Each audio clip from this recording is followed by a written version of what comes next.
अरे बापरे, 456 किलो गांजा जप्त झाल्यानंतर त्याच दिवशी पुन्हा गोल्डन सिटीमध्ये 4 आरोपींसह 33 किलो गांजा जप्त, तर पुन्हा 8 लाखाचा मुद्देमाल जप्त. शहरात खाकीच्या भूमिकेवर चर्चेला उधाण. बघा सविस्तर न्यूज NMP वर.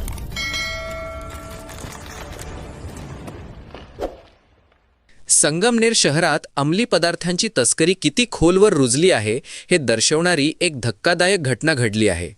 अवघ्या 2 दिवसांपूर्वी सुकेवाडी परिसरात 456 किलो गांजा पकडल्याची कारवाई ताजी असतानाच त्याच दिवशी म्हणजे गुरुवारी उशिरा संगमनेर शहरातील उच्चभ्रू वस्ती असलेल्या गोल्डन सिटी येथे पोलिसांनी छापा टाकून तब्बल 33 किलो गांजा जप्त केला आहे. या कारवाईत पोलिसांनी 8,21,125 रुपये किमतीचा गांजा हस्तगत केला असून या प्रकरणी 4 आरोपींना तत्काळ अटक करण्यात आली आहे. शुभम चंद्रकांत जाधव वय 28 राहणार इंदिरानगर संगमनेर, विशाल अशोक गायकवाड वय 22 राहणार जनतानगर संगमनेर, प्रथमेश अशोक पावडे वय 22 राहणार इंदिरानगर संगमनेर, परवेज दाऊद शेख वय 26 राहणार साई श्रद्धा चौक घुलेवाडी संगमनेर. पोलीस कॉन्स्टेबल विजय अण्णा खुळे यांच्या फिर्यादीवरून संगमनेर शहर पोलीस ठाण्यात गुन्हा दाखल करण्यात आला आहे. विशेष म्हणजे सुकेवाडी येथील मोठी कारवाई नाशिकच्या पथकाने केली होती. त्यानंतर संगमनेर शहर पोलिसांना जाग आल्याचे बोलले जात आहे. शहरातील मध्यवर्ती भागात उच्चभ्रू वस्तीत एवढ्या मोठ्या प्रमाणात गांजाचा साठा मिळून आल्याने हा प्रकार शहर पोलिसांना माहीत नव्हता का, अशा चर्चांना शहरभरात उधाण आले आहे. एकीकडे पोलिसांच्या या धाडसी कारवाईचे कौतुक होत असले तरी दुसरीकडे अंमली पदार्थांच्या वाढत्या जाळ्यामुळे नागरिकांमध्ये चिंता व्यक्त होत आहे.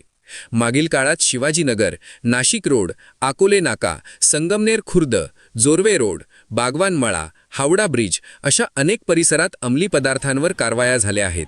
मात्र सुकेवाडी असो व गोल्डन सिटी या ठिकाणी एवढ्या मोठ्या प्रमाणात गांजा येतो कुठून आणि या अवैध धंद्याचा मुख्य सूत्रधार म्हणजे आका कोण आहे याचा शोध अद्याप लागलेला नाही.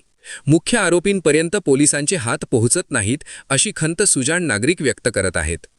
उपविभागीय पोलीस अधिकारी डॉक्टर कुणाल सोनवणे यांच्या मार्गदर्शनाखाली शहर पोलीस निरीक्षक समीर बारवकर, पोलीस उपनिरीक्षक Shrikant Sawant, police Naik Babasaheb Satpute, police constable Vijay Khule, Rahul Pande, Vijay Aglave यांच्या पथकाने ही यशस्वी कारवाई केली. याच्यामध्ये 4 आरोपींकडून जवळपास 32 ते 33 किलोचा गांजा आम्ही हस्तगत केलेला आहे आणि त्याच्यामध्ये त्या गांजाची रक्कम एकूण रक्कम आहे 5 ते 6 लाखाच्या आसपास रक्कम जाते.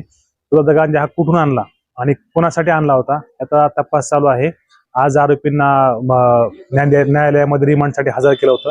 न्यायालयाने आता 4 आरोपींना पोलीस कोठडी दिलेली आहे. त्याच्यामध्ये अजून कोणाच्या संगमनेरमध्ये सहभाग आहे त्याचा पूर्ण सहभाग कोणाचा आहे त्याचा माहिती घेणं आणि त्याचा तपास करून त्यांना अटक करायची प्रोसिजर चालू केली आहे. याच्यामध्ये अजून 2-3 दिवसामध्ये आपल्याला कळेल की ह्याच्यामध्ये कोणाची इन्व्हॉल्वमेंट आहे आणि कोण सहभागी आहे.